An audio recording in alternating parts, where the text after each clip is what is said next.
Les placements en SCPI valent-ils vraiment le coup? Est-ce que vous devez y investir? Peut-être, mais avant, vous devez savoir ça.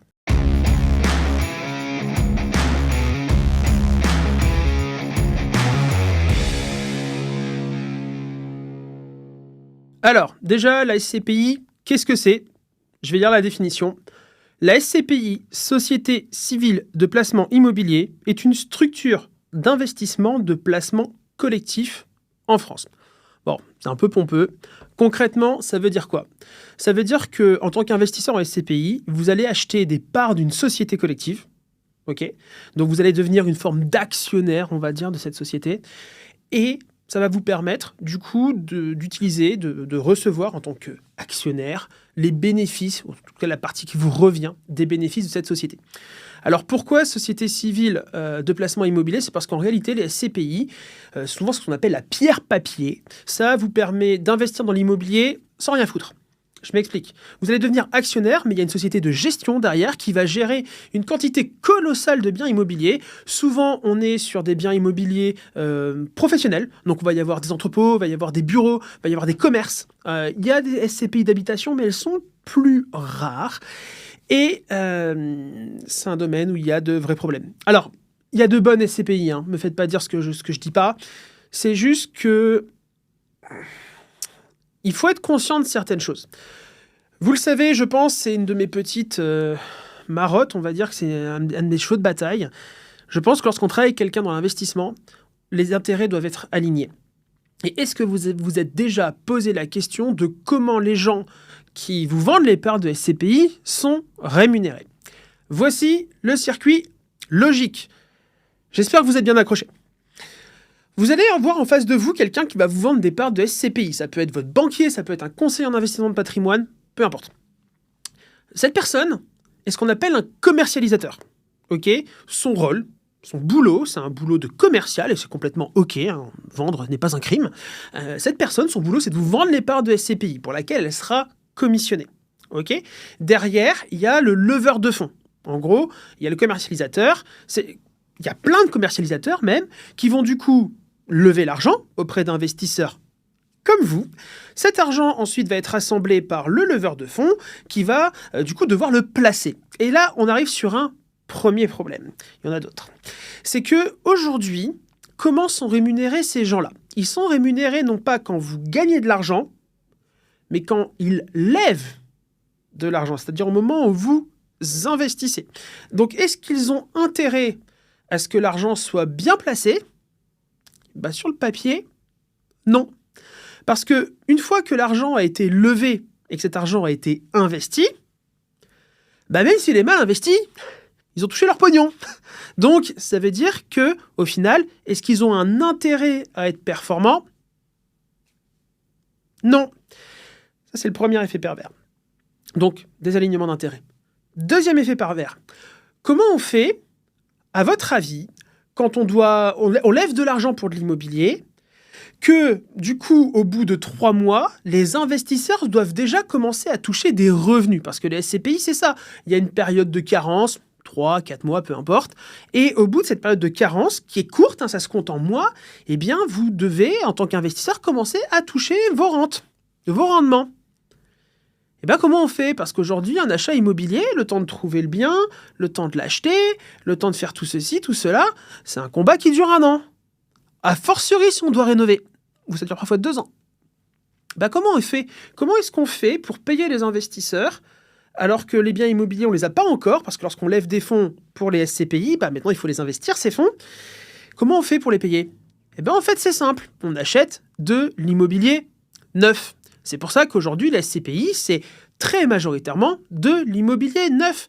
En gros, les SCPI sont proches des boîtes de promotion immobilière, hein, les Vinci, Eiffage, Bouygues Construction, tous ces trucs-là. Et du coup, ces entreprises qui construisent du neuf ont un stock de biens prêts à vendre. Donc, maintenant que les leveurs de fonds ont trouvé les fonds, ils arrivent, ils dégainent un chèque, ils achètent l'immobilier neuf. Pourquoi? Parce que leur rôle est que l'argent soit investi le plus vite possible. Comme ça permet de vous rémunérer au bout de quelques mois parce que c'est contractuellement le besoin. Donc, je remets les choses dans l'ordre. on a des leveurs de fonds qui sont rémunérés, il y a tout un système pour lever les fonds, qui est rémunéré quand l'argent est levé. Ok, pas quand il est investi, quand il est levé. Et en plus, l'entreprise qui a levé et qui doit l'investir rapidement. Donc ça veut dire dans l'urgence. Parce que sinon, eh bien, ils vont commencer à vous rémunérer alors qu'il n'y a pas d'investissement qui tourne. Eh bien, on en arrive au deuxième problème, c'est que du coup, on cherche à faire du volume et pas de la qualité. On cherche à aller vite plutôt que d'acheter des bons investissements. Et ça, on peut le cacher pendant des années. À quel moment est-ce qu'on peut cacher ça, selon vous? Je vous laisse 3 secondes. Eh bien, on peut le cacher quand le marché est à la hausse. Imaginez, aujourd'hui, vous achetez des bureaux.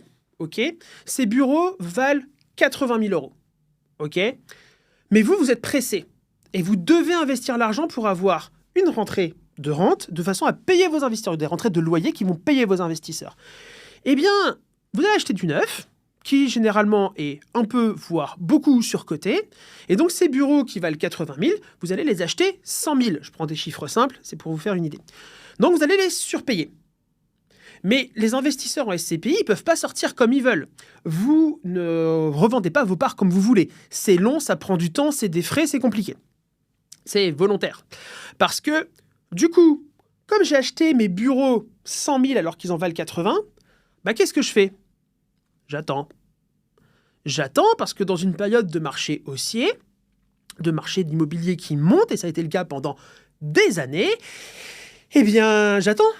J'attends que mon bien se revalorise et que ces 80 000 de valeur départ, de valeur initiale, rattrapent le billet que j'ai mis. Et au bout de 5, 6, 7, 8 ans, le logement, ou en l'occurrence les bureaux, sont passés d'une valeur de 80 à 100 000. Donc maintenant, si les investisseurs revendent et sortent, c'est pas grave, j'ai récupéré mes billes. Au passage, j'ai touché mes commissions sur les loyers, mes frais de gestion, etc. etc.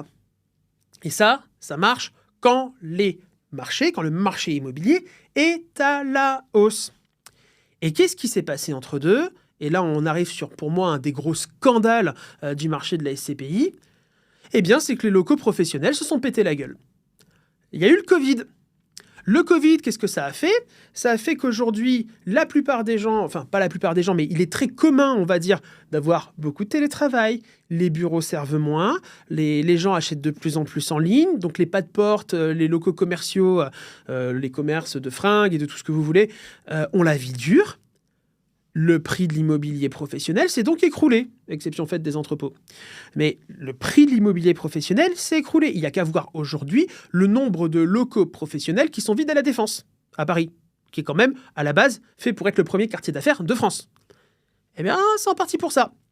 Et donc, forcément, les entreprises, comme elles ont moins besoin de locaux, elles les rendent. Elles coupent leur bail, elles n'occupent plus les locaux. Les locaux sont vides. Il y a énormément d'offres de locaux vides. Les prix chutent. Et là, c'est un problème pour les gens qui vendent de la SCPI et pour les entreprises de SCPI, de gestion des SCPI, parce qu'à la base, le bien qui valait 80, ils l'ont acheté 100 en se disant « c'est pas grave, le marché va me faire rattraper le retard ». Ouais, mais le marché maintenant, il monte plus. Le marché, il baisse. Et donc, le retard, on le rattrape plus. Et donc, ça crée des trous dans la valorisation. Et c'est donc, en partie, en très grande partie, pour ces raisons-là, que depuis 2022, 2023, 2024, c'était la bérésina et 2025 est parti pour être exactement pareil, eh bien, on assiste aux plus grosses SCPI en France qui baissent de 10-15% par an en valeur. Et c'est pervers pour les investisseurs parce que les investisseurs vont se dire « c'est pas grave, j'ai encore mes rentes ». Oui, c'est vrai, en soi, vous touchez encore vos loyers, vous avez encore vos rentes. Par contre, ça sert à quoi de toucher une rente si à côté de ça, quand on a mis 10 000 euros dans un investissement, ça en vaut plus que 8 000? Alors oui, vous avez votre rente, vous avez votre loyer, vous avez votre rendement. Mais quand vient le moment de récupérer vos ronds, c'est bien sympa de gagner de l'argent au fil de l'eau, si c'est pour tout perdre à la fin, c'est con. C'est ce qui se passe. Et c'est maintenant aussi pour ça que revendre ses parts de SCPI, c'est de plus en plus compliqué. Et c'est de plus en plus long. Ces entreprises s'achètent du temps quand les investisseurs veulent sortir de l'argent. Donc, les SCPI aujourd'hui, il y en a des biens, il n'y a pas de problème. Souvent, ce sont des SCPI que je vais qualifier de mixtes, qui ont et des locaux professionnels. Moi, j'aime beaucoup les SCPI où il y a de l'entrepôt. J'aime beaucoup. J'en fais pas, mais en tout cas, celle-là, je peux avoir confiance. J'aime bien celle où il y a aussi de l'habitation, parce qu'il y a toujours du besoin d'habitation. Sur les autres, compliqué. Et ce que je vois comme problème aujourd'hui dans le marché de la SCPI, que des investissements baissent, c'est triste, mais ça peut arriver. Je peux l'entendre. Ok, ça arrive. Moi aussi, j'ai déjà eu des investissements qui ont baissé. C'est ok. Moi, j'ai un portefeuille d'ETF, il a pris moins 4% en un mois le juillet dernier. Bon, depuis, ça a récupéré très largement. Ça arrive. Le problème, c'est la mauvaise foi. Le problème, c'est la mauvaise foi où, du coup, qu'est-ce qu'on dit ? On dit, ah bah c'est pas grave, les loyers, ça va à peu près. Bon, on a perdu en valorisation. Eh bien, on n'a qu'à dire à tous les nouveaux investisseurs en discours commercial que la SCPI, c'est trop bien. Parce que comme ça coûte moins cher pour le même retour sur investissement, pour le même, pas retour sur investissement, mais comment vous dire, la même rente, et bien du coup, ça veut dire que le rendement est plus élevé. Ok ? Donc, plutôt que de dire attention, la SCPI, c'est quand même pas évident, on a des pertes de valorisation, prenez de la hauteur quant à vos investissements et avoir une communication mesurée et réaliste par rapport à ça, bah, qu'est-ce qu'on vous dit ? On vous dit bah non, profitez-en, les rendements sont gros en ce moment. C'est ce qu'on a dit en 2022, ça s'est pété la gueule en 2023, c'est ce qu'on a dit en 2023, ça s'est pété la gueule en 2024, c'est ce qu'on a dit en 2024, et là, en 2025, au moment où je tourne cette vidéo, ça s'annonce pas très très bien. Donc, il y a vraiment un sujet d'éthique autour de tout ça et de discours de vente.